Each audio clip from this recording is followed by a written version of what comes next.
With the election only a month or two away, the House full of minor parties like the Greens and the Teals, and the polls pointing towards a tight outcome, the nightmare scenario after the election is a hung parliament. I mean, some of us are old enough to remember the farce of 15 years ago when two so-called independents turned their backs on their conservative pasts and their conservative electorates. They wheeled and dealed with Labor, and then one of them gave us 17 minutes of gibberish before announcing the fate of the nation. So through that process, on an absolute judgment call, and I emphasise it's a points decision, I'm confirming for the Governor-General of Australia that today I'll do what I have always done, ironically, and give confidence and supply to government. And in effect, that means confidence and supply in Julia Gillard, unless, and I emphasise unless, exceptional circumstances determine otherwise. Lord spare us. Now just imagine a similar scenario in just a couple of months. Imagine Adam Bandt and the Greens telling us how, along with that other shade of green, the Teals, they were going to save the planet by keeping Anthony Albanese in the lodge and cranking up climate action. It would be a horror show. But the trouble is, of course, that Labor is all about this approach. Labor relies on the Greens. Most of its members get elected with Greens preferences, and Labor is loath to break that nexus. Which is why the clear example of the former Victorian State Labor MP Tony Lupton on this program last night was such important news.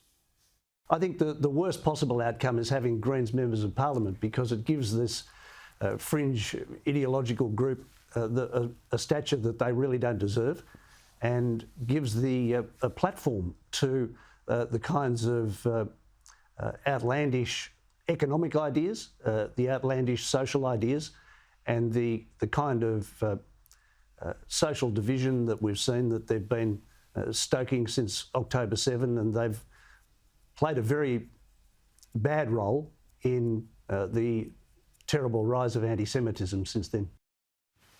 Lupton practices what he preaches. As you know, he ran as an independent in his old seat of Prahran at the weekend by-election in Melbourne, and he preferenced the Liberals over the Greens, effectively delivering that seat to the Liberals. He's a Labor man, but against the Greens, he's against the Greens because they are extremist. They are anti-Israel, anti-borders, anti-reliable energy, anti-capitalism, anti-US, anti-fair rules for girls and women in sports and change rooms, and they're pro-drugs, pro-woke and pro-big government. So Lupton says Labor should always put the Greens last, and he says rather than hurt Labor, this will strengthen the party and lead to greater success. I think the Labor Party needs to understand that it's losing support across the length and breadth of Australia because of its too close association with the Greens. And it needs to be able to stand for itself and be able to win back enough popular support to form majority governments in its own right without depending on this fringe group. There are others in Labor who agree with that, but many also say that politics is all about winning and Labor should keep doing any deal that helps them win individual seats. Well, yeah, kinda, but winning in the long term is about standing up for values and making sure your party has product differentiation. And throwing your lot in with the Greens doesn't do either of those things. The coalition should and will put the Greens last, but that's a low-cost decision for them. For Labor to make the same brave stand will take a lot of courage in the short term.